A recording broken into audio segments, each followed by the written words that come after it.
Ok? Vai. Professor, o que é ser universalista? Ser universalista, a meu ver, é poder se sentir dentro da Catedral Universal, onde se encontrar. É poder amar permanentemente tudo que existe. É encontrar Deus em todas as coisas, em todas as pessoas, em todas as circunstâncias. Ser universalista é não ter partido. Pertencer a uma religião, concebe-se, mas compreende a religião dos outros. É uma só religião. E cada povo, cada cultura entende de maneira diferente porque entende na superfície. Na profundidade o mar é um só. Na superfície são muitas ondas. E não tem faltado religiosos radicais que têm se transformado em onda de perturbação para a humanidade. Ser universalista é se encontrar em qualquer circunstância na presença de Deus. É sentir Deus em todas as religiões, em todos os procedimentos ritualísticos.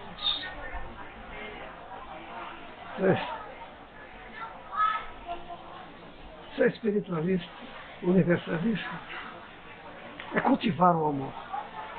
Cultivar o amor, irradiar o amor. E tudo decorre daí.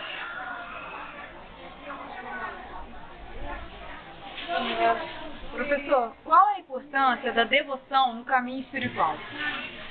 Eu sinto devoção como um elemento de facilitação, porquanto os caminhos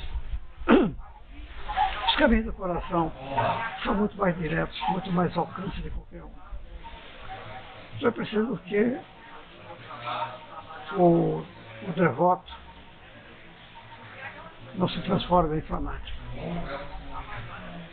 E o devoto é aquele que procura Deus em todas as manifestações, em tudo, em todos. E ama Deus em tudo e em todos. Se sente inspirado a servir sempre, em toda parte. É aquele que cultiva o amor que é irresistível no fazer o bem. O amor que não divide, unifica. O amor que nos possibilita sentir a bem-aventurança divina. O devoto adora a Deus. Não vamos dizer Deus que já quem é ateu pensa que não pode ter devoção. E se diz ateu. Só encontra o ser essencial, o ser supremo, como a essência de todas as coisas, de todas as pessoas, de todas as circunstâncias.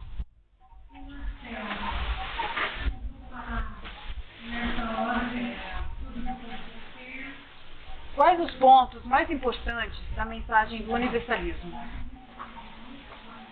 É amor universal, é perdão, é fazer o bem, se olhar a quem. Se você ler, tirar da essência da leitura do Bhagavad Gita, tirar da essência da leitura do Evangelho de Jesus, vai lhe dar a resposta a essa pergunta. E como encarar a relação cotidiana com pessoas de outras religiões? Simplesmente reconhecer o direito delas serem o que são, se comportarem como se comportaram. Se não nos agrada, nós temos, mas não queiramos obrigá-las a seguir o nosso caminho.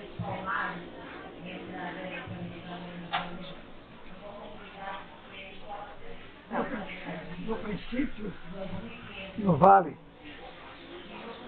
há muitas veredas, há muitas trilhas para chegar ao alto. Na medida que você vai subindo por uma delas, vai descobrindo a existência das outras. Quando chegar lá em cima, só existindo. Você podia deixar agora uma mensagem para as pessoas que vão assistir esse vídeo?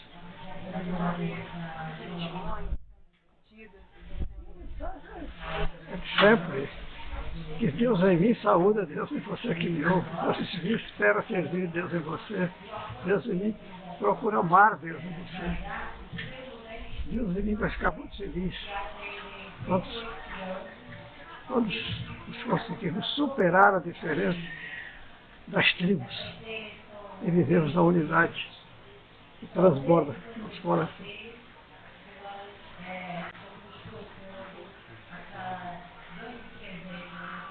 Vou dizer agora somente um.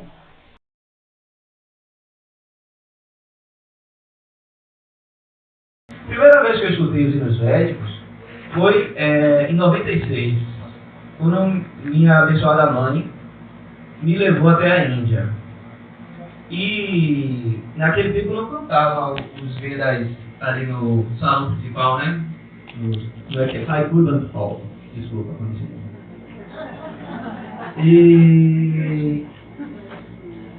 Mas eu escutava aqueles, antes do Naga Sankirtan, daquela procissão que diariamente tem no Ashram.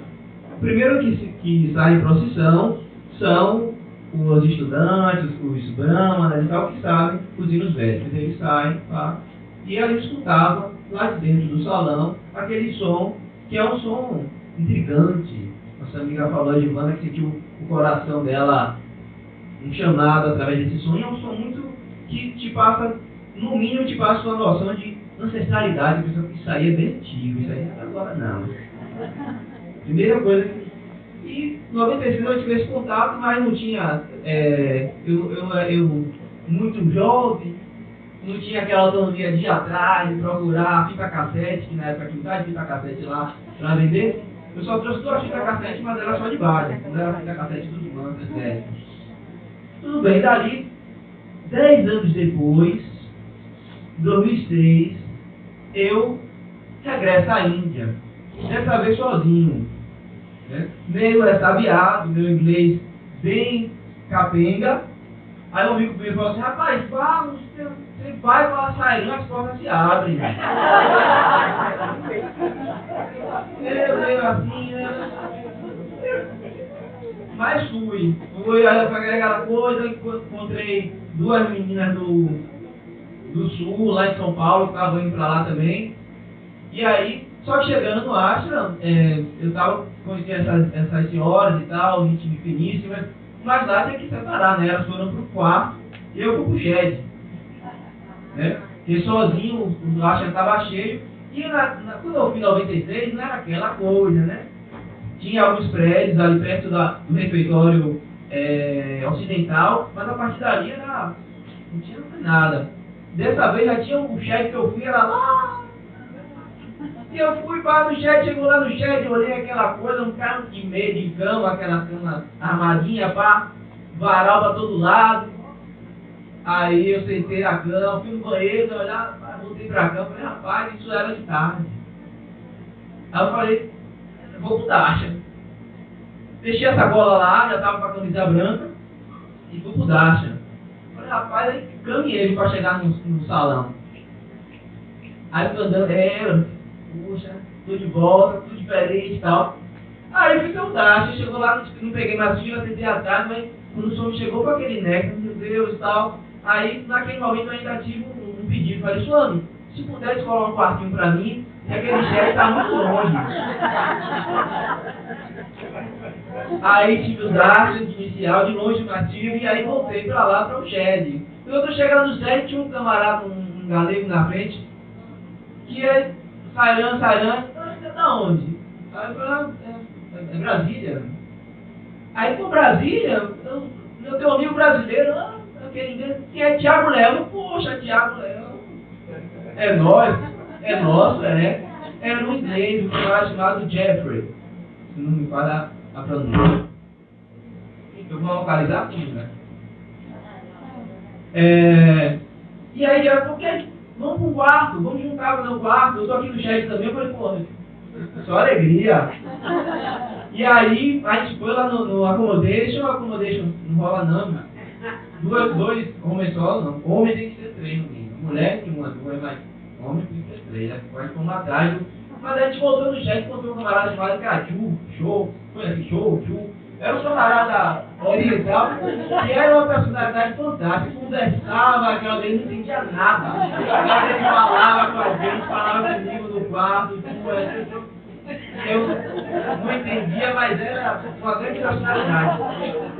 E Jeffrey, esse inglês que me acolheu, esse Jeffrey, quando ia lá pro Mandi, passava, ele ouvia aí, tá na latuna, pode ajudar esse negócio aí, rapaz. Aí ele mostrou um livrinho, que eu não lembro como era esse livro, depois eu comprei. Era com um Vishnu na frente, tinha poucos hinos. Na época também o que eu achei lá foi o Veda Pushpanjali. Eu acho que foi feito pelos estudantes lá de Vrindavan, né? E aí, pá, eu gostei poxa, já está estudando isso aí, não tem como acessar essa. Aí, pá, comprei o Pushpanjali, mas nesse momento eu não estudei com o Jeffrey, eu fui passar uma Hartivarati lá, nesse 2006. E depois eu fui para Vrindavan, foi uma viagem bem bacana, bem legal. E voltei para o Brasil com esse livro e o CD, que vinha com um CDzinho. E aí, voltei no carro e aí fiz um voto. Eu normalmente estagiava a talvez uns 15 a 20 quilômetros, uns 15 quilômetros de onde morava. E aí fiz um voto de ir até o trabalho e voltar só no Veda, no rádio. E ali foi, eu fui me familiarizando com o negócio do Narayana Upanishad, né? O Ganapati, Prasthana e outros conceitos. E pensei, poxa, estou acumulando mérito aí, né? Que está, volto para a Índia, eu estou em 2007 eu pude voltar, quer dizer, um ano depois, né? Que tinha sido 10 anos de intervalo, virou um ano depois, de 2006 para 2007. E teve lá um evento internacional de jovens. E chegando lá, isso antes de Marcelinho chegar lá no ar, a gente chegou um pouco antes, e aí tinha lá a opção, olha, vai ter, na abertura do evento, vai entrar um grupo de jovens internacionais cantando Veda. Quem quiser, vai ter ali no galpão, um ensaio, tal. E aí eu já falei nessa, falei, poxa, eu estou aprendendo um pouquinho, já sei um pouquinho do Mantra Pushpan, e aí, tá, vou lá para ver se eu lindo a gente lá esse homem cantando Veda, ó. Todo laranjinha. Aí eu fui para esse lugar. Mas aí lá eu sentei, o camarada, eu me dei conta que eu não sabia tanto quanto eu pensava. Que a parte da entonação, eu não tinha consciência daquelas nuances. Eu mandava tudo assim, daqui eu falava, não, é isso, babaca, não é grave. Aí, mas eu fui, eu falei, eu vou ver se qualquer coisa eu fico no fundo. Mas aí voltei pra nossa rotina dos dados, negócio, e Himachal, que é o apelido de nosso querido Marcelinho, apelido dele, Himachal Pradesh. Porque a gente teve uma apresentação lá, teve uma apresentação lá no Arte de Swami, dos jovens de Himachal Pradesh. Que era aquela juventude lá fazendo dança, várias coisas. E quando eu voltei com o Marcelinho para a habitação, a indiana falou a gente, meus parabéns aí. Parabéns. O seu grupo de Himachal Pradesh foi show. Aí, eu estou de Pernambuco. Aí eu não, Himachal Pradesh. Himachal Pradesh, claro. Aí quando ele chegou lá, ele chegou com a roupa tradicional que a gente ia, que o representante do Brasil ia entrar. Como é que é o procedimento? Quando tem esses eventos, você tem como é que chama? A delegação de cada país também entra com a bandeira, né? A bandeira e a placa. Antes disso entrava os jovens com os Vedas e depois a galera da bandeira. E aí teve um sorteio. para ver quem ia segurar a bandeira e a placa. E aí, eu fui sorteado. Eu fui sorteado para segurar a bandeira. É isso? Aí, poxa, já vou entrar na frente do Suame, ó. E abraçar.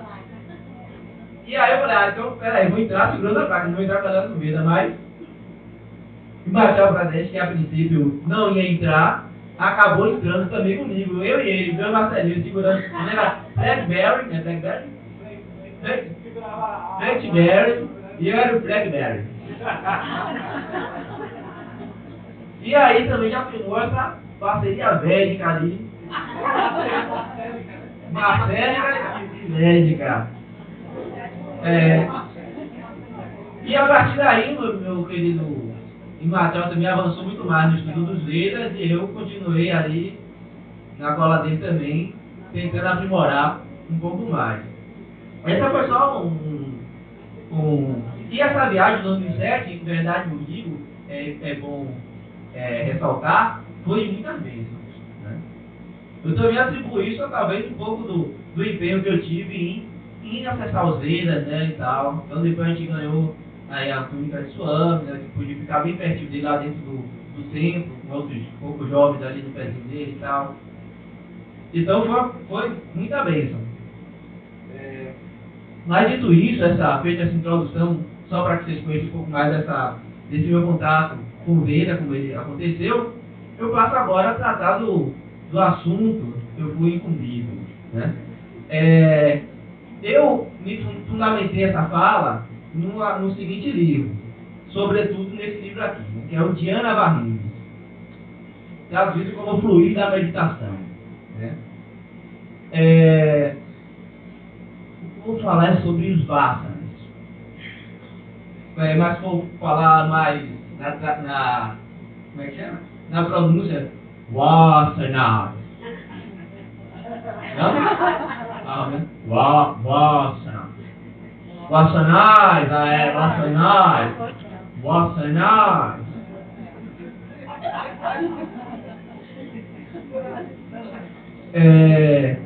E o que eu pensei em dividir em dois momentos essa fala. Primeiro momento, falar um pouquinho sobre o que são os Vasanas, certo? E o segundo momento, que na real é o título que botou na minha fala, que é como é que você se liberta dos Vasanas, certo? O que são os Vasanas? Swami, nesse livro, ele fala dos Vasanas como tendências, impulsos e desejos latentes. Primeira observação que eu queria falar sobre isso tem a ver com o que Pernambuquinho falou ontem, que é muito importante. Quando a gente for estudar a obra de Swami, eu me deparei com essa questão. Eu falei, pô, tá vendo aí? Tem tudo a ver com o que Marcelinho falou ontem. Vocês já viram a seguinte frase de Swami? A mente é um tecido cujos fios são os desejos. Já ouviu falar? Vocês entendem essa frase? Entende essa frase? Eu não entendi a direito. Por que eu não entendi a direito?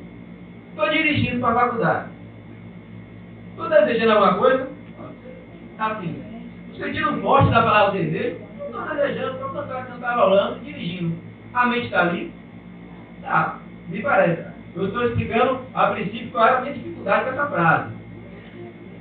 Um momento que eu não estou desejando, por exemplo, que eu estou repudiando algo, ou que eu estou, sei lá, divagando em outra coisa, ou tentando entender alguma coisa, não sei.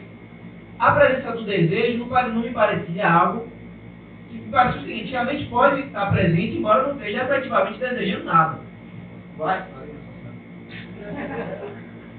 Essa era a minha percepção e a minha dificuldade em entender essa frase. Vindo esse livro, e outro livro que é o Prashant Varnini, que tem a palavra desejo em português, entre parênteses, vasanas. Poxa, então, alguns momentos que Swami é traduzido como desejo, e está falando de vasanas, que é, me parece, um termo, uma noção, que não é precisamente como a gente tem. Eu desejo isso, eu estou vendo comida, eu desejo essa comida.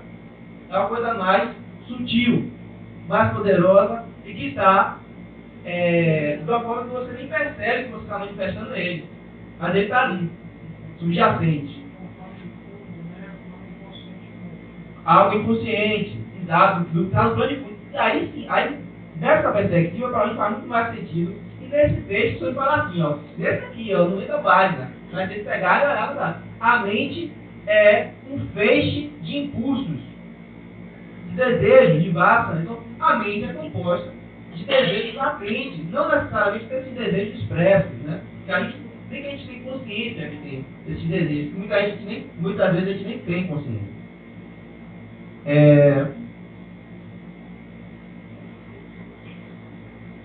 Mas aí você falou de impulso, desejo latente e uma terceira coisa?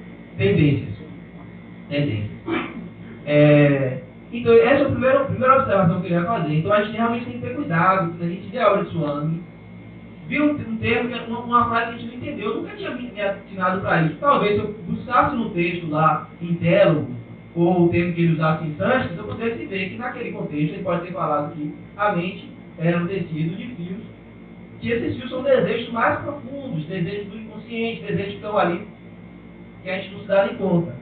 Se eu tivesse feito esse dever de casa que o Marcelo falou, talvez eu entendesse melhor.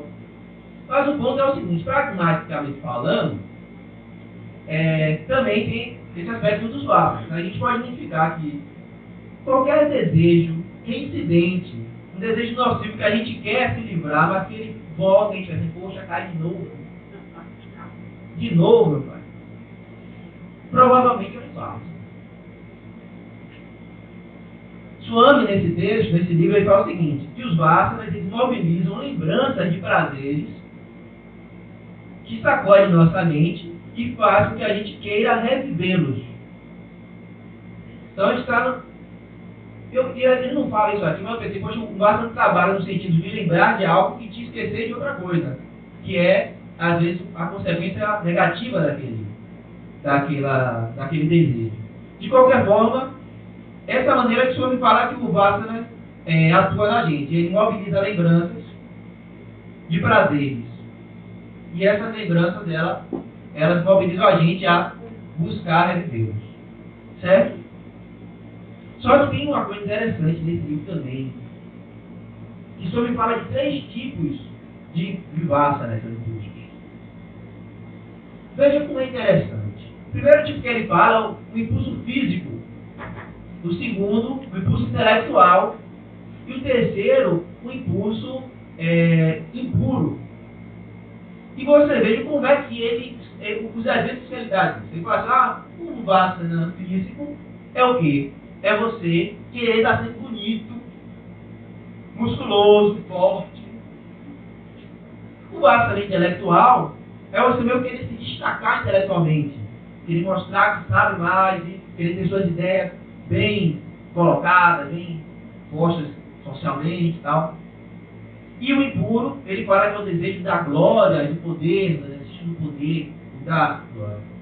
O que é que eu identifiquei quando eu li isso? Isso não fala diretamente, mas para mim ficou bem evidente. Os exemplos que ele traz aí, a gente poderia pensar como exemplos de vaidade. Concorda comigo? Por vaidade. E aí, pensando sobre a vaidade, ela no fundo é o desejo de ser amado. Converse. Você quer ser amado. Mas esse desejo é baseado numa crença, que nossa amiga Beth já falou. Citou aqui rapidinho, não é bem?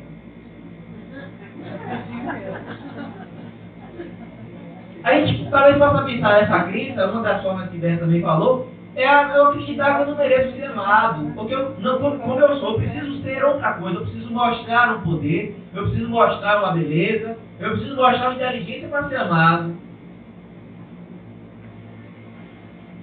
Isso é muito sutil, igual os Vassanas.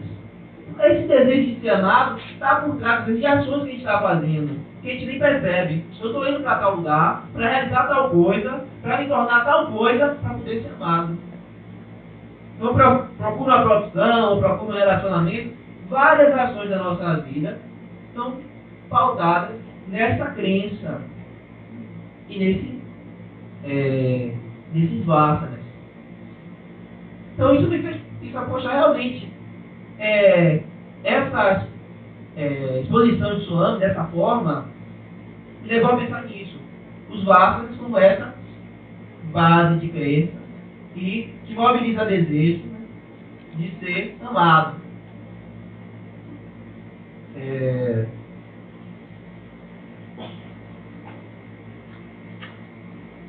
Aqui tem uma coisa interessante que o Swami fala também, que ele não fala a palavra, pelo menos em português, não foi traduzida como vaidade, mas em alguns momentos do texto ele fala de orgulho intelectual. Como um exercício também, ou a expressão de um impulso impuro. Um vasana impuro. E aí ele fala o seguinte, que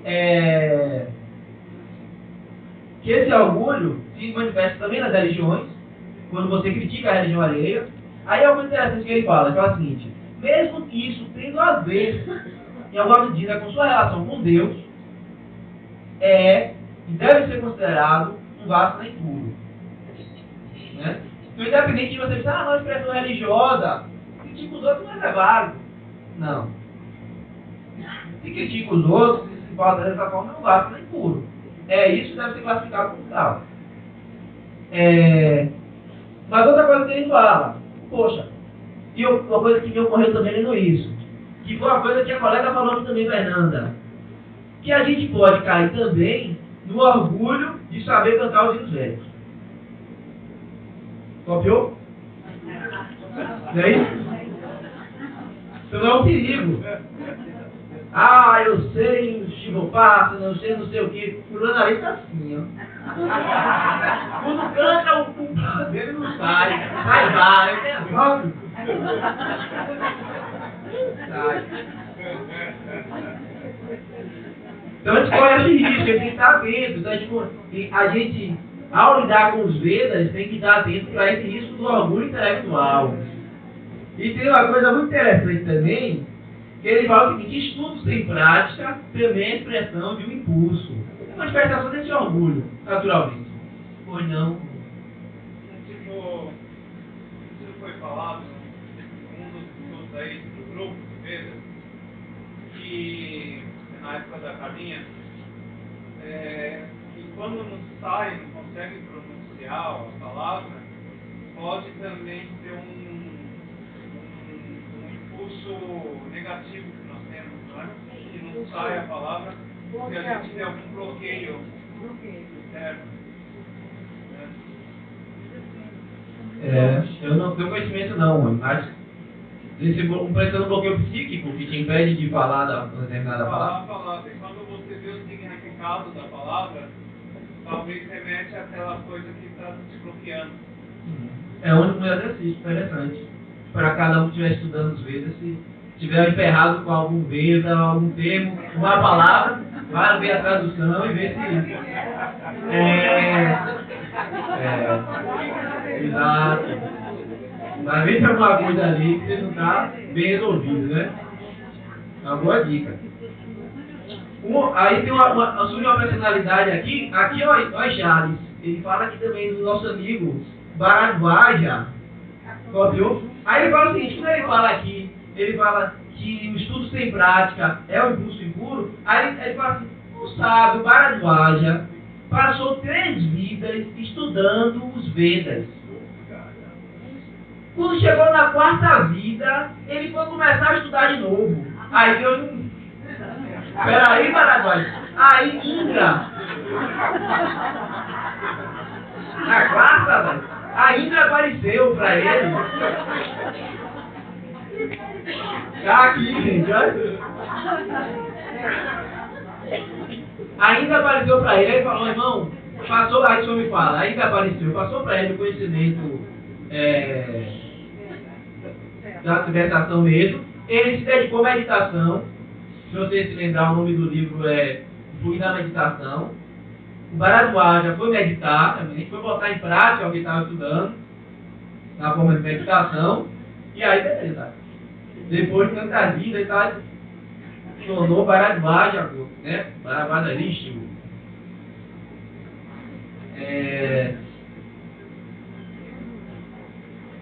E aí tem outra coisa interessante que o Senhor me fala nesse texto também. O Senhor me diz o seguinte: tá beleza até agora aí? O que é que o Senhor me fala também? Que o que alimenta os vásanas é o ato de a gente agir pensando no quê? No fruto. Então, agir tendo o fruto da ação em mente alimenta o vásana. Os vásanas. Ele cita o Bhagavad Gita, que recomenda como um dos preceitos centrais que a gente exerça a Karma Yoga, o Nishkama Karma, a ação sem desejos, o desejo pelo fruto da ação. Certo? E aí, falando nisso, eu vou entrar na próxima fase da nossa conversa. Você se lembra qual é o próximo momento? Como celebrar os vásanas. Muito bem. Vamos se libertar. Calma, covarde. Vou entrar agora nessa aí. Porque a pergunta é essa, né? Sim, mas minha cara, vamos ser sinceros. Quando a gente está meditando, fazendo algum serviço, a gente não tem um desejo pelo fruto, não. Que seja fruto da iluminação. Mas tem. Boa parte das vezes, né? Fora um outro aí, Jiva Mukta, que esteja aí perdido, né? Que já está liberto. Aí já tem um negócio com desejo pelo fruto. Não tem já. Ah, não, mesmo, já está quase. Não respondeu rápido, não, aí. E aí tem isso que a querida Luísa falou. Isso o homem também fala nesse livro. Que há vasanas impuros, que ele chama de Malina vasanas, e os impulsos puros, que ele chama de Shubha vasanas. Certo? O que é que ele fala? O que é que são os impulsos puros? Que,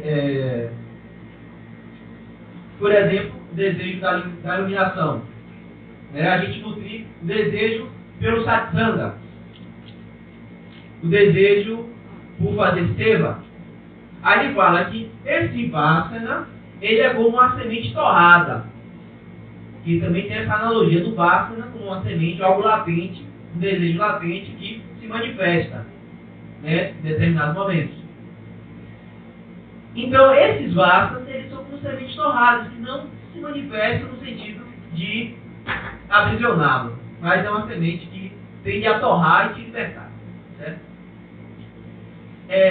Um vasana interessante, que lendo isso eu constatei, que eu acho um vasana puro, tenho certeza, e que realmente eu sou completamente tomado por ele, é o vasana de estar no satsanga, de participar dos encontros. Esse é um vasana de, né? Gostoso. Muito gostoso. E a mulher não tem dia, não. Eu quero, mas você já foi lá no encontro, não? É um vasana. Eu não sabia, não dava pra usar esse argumento, não, no impulso. Aí, ano passado ela foi, aí sentiu a pegada. Que o Marcelinho falou, da pegada dos Vedas. Né? Não foi a pegada dos Vedas, não. Foi a pegada. Não sei se o Vasco já criou dela não, mas ele continua. Então, a gente percebe que a gente experimenta também a satisfação, o prazer que a gente extrai desse contato com os nervosos, o prazer de sentir mais próximo de Swami, e aquilo também cria esse vasana puro, que é benéfico, que a gente tem que cultivar, certo? Então, o foco inicial não precisa ser se libertar completamente dos vasanas, mas construir outros vasanas positivos. Beleza? Mas sobre também fala nesse texto, né? Até o desejo pela libertação, um dia vai ter que ser abandonado. Então eu lembrei de uma história. Lembrei de uma história lendo isso que diz o seguinte: me perdoem se vocês já conhecem essa história e tiverem mais precisa na mente. Eu lembro do essencial. Pelo menos como essencialmente me tocou. Que é o seguinte: Deus quer conceder a iluminação para 2 devotos seus. E aí fala para o arauto dele, Narada Muni, para levar essa mensagem para esses 2 devotos, que eram muito empenhados.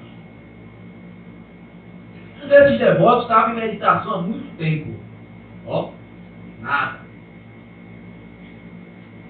Muito tempo, meditação ferrinha. Aí Narada chegou, ele viu aquele seu iluminou, ih, rapaz, que beleza, e agora que eu vou, Narada, calma, meu irmão, peraí, eu me trazer a notícia. Falou, aí Narada, olha, meu amigo, tem uma notícia fantástica para te dar, por favor, grande mestre e tal. Falou, na próxima, essa é a sua última encarnação, na próxima você leva, rapaz. Vou puxar na próxima, certo? Aí o cara, como é, você? Na próxima? Eu aqui, eu não estou fazendo mais nada, só faço meditar. Fala sério, nada, não é nessa não. Porra, então, vou estar pertinho, pai. Você vai vir pra... Ah, mas se leva a próxima, não quero mais saber não. Tchau. Pegou o paninho dele que ele sentava, acabou lá, foi pra farra. Oi. Finge aí. Aí nada foi de cara, puxa, velho. O cara se mandou, jogou pro alto. E o outro devoto, foi falar com o outro devoto estava cantando o nome de Deus a todo momento, cantando o nome de Deus, aquelas coisas. Aí nada apareceu, santo homem e tal, aquela alegria. Nada estava faltando notícia para te dar. Ele fala com certeza, vindo de você a alegria. Próxima encarnação, você sai fora, irmão. Vamos descansar para o espaço. É mesmo, nada. Pois então vamos curtir, vamos celebrar e continuar cantando o nome de Deus. Quando ele teve essa atitude para frente, a iluminação chegou. Foi levado. Arrebatado pelo golpe. Certo? Esse momento ali marcou a libertação dele. Aquela entrega, aquilo ali foi uma entrega absoluta. Ele estava simplesmente gozando dessa relação com o amor, né? Essa expressão amorosa. Então até mesmo esse desejo, que é bom, mas é. Se você desejar, esse camarada que abandonou, está de boa também, tem que compreender, né? Ele estava no momento dele. Na próxima, provavelmente na próxima ele se liberta mesmo. Vai curtir mais um pouquinho aqui, vem na próxima e vai. Já pode ter sido uma, né? Então, quando eu vi sobre falar sobre essa, até a libertação desse último desejo, eu me lembrei dessa história. E Swami, nesse material, nesse livro aí, expressamente, ele fala que o sentido preciso de moksha é a libertação dos vasos. Essa é a fala de Swami. Swami também fala dessas tendências como tendências inatas, né? E como os nossos sentidos, naturalmente, eles são voltados para fora, né? Então, a particularidade dos sentidos e esse movimento de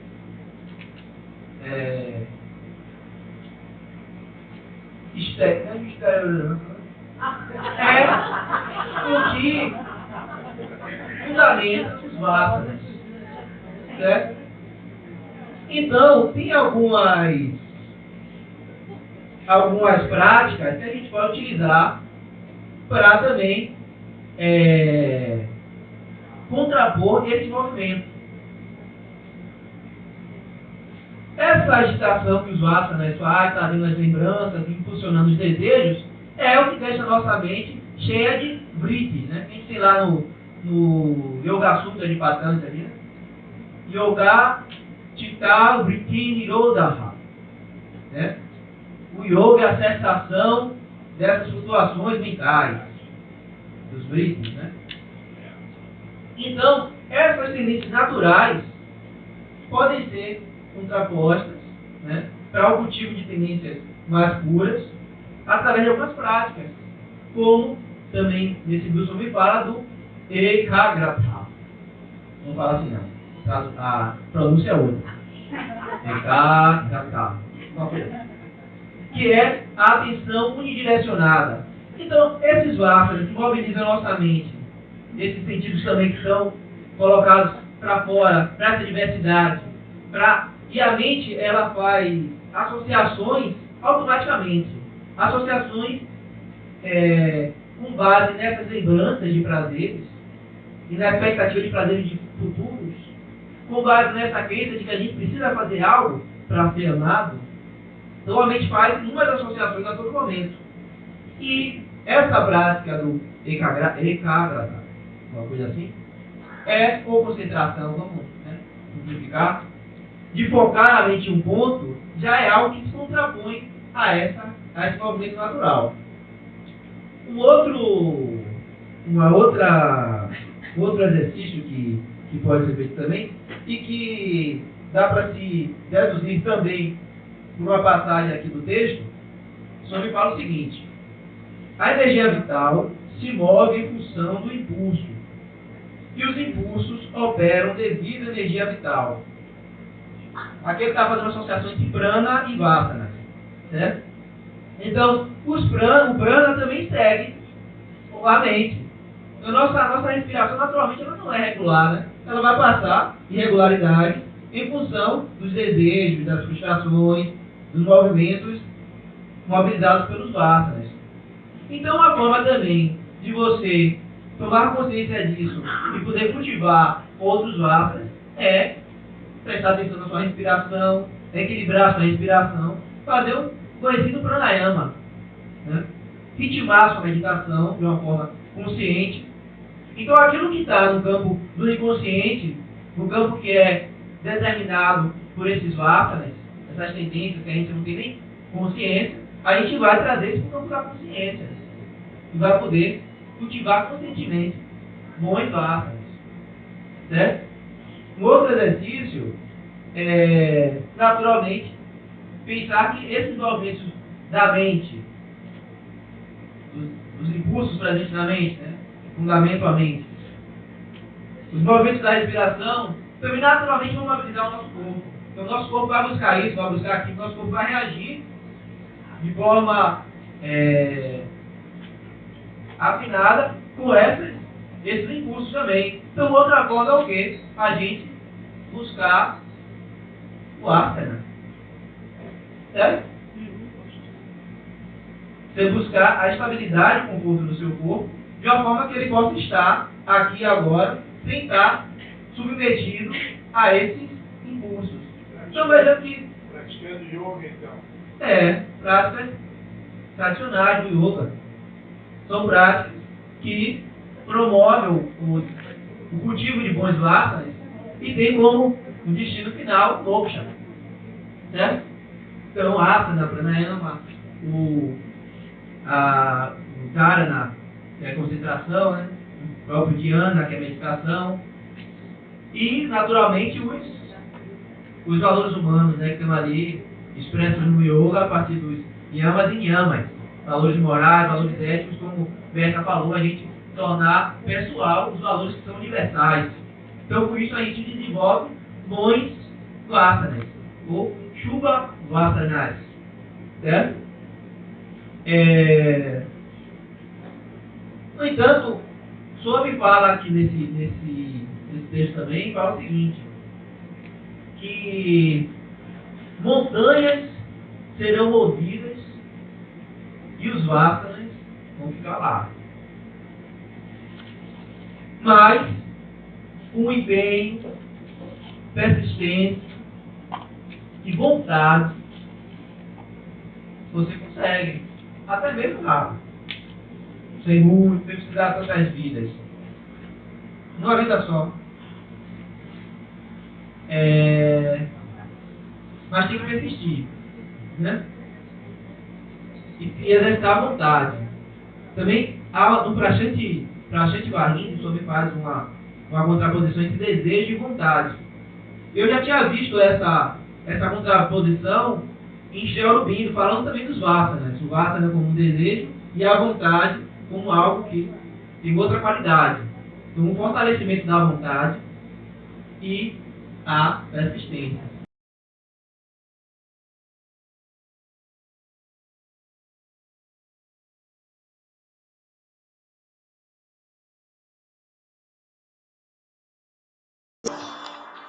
Esplendoroso Regozijo.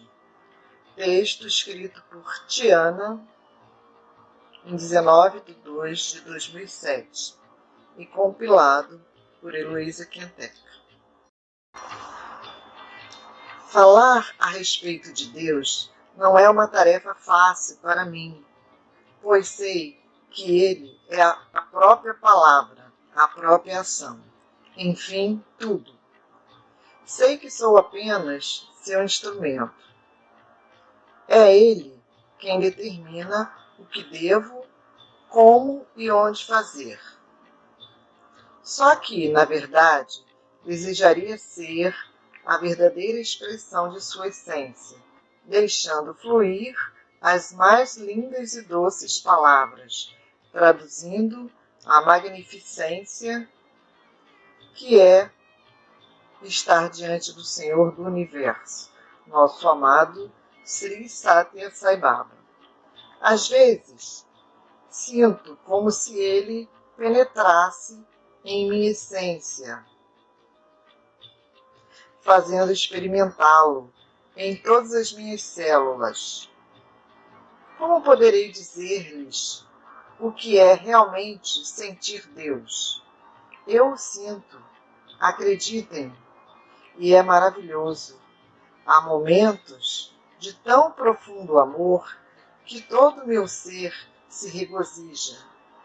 Meu coração se expande e choro de contentamento, agradecendo-lhe e louvando-o. Falando com ele, exclamo: ó Senhor, como é bom estar contigo, como é bom te amar e viver só para ti e por ti.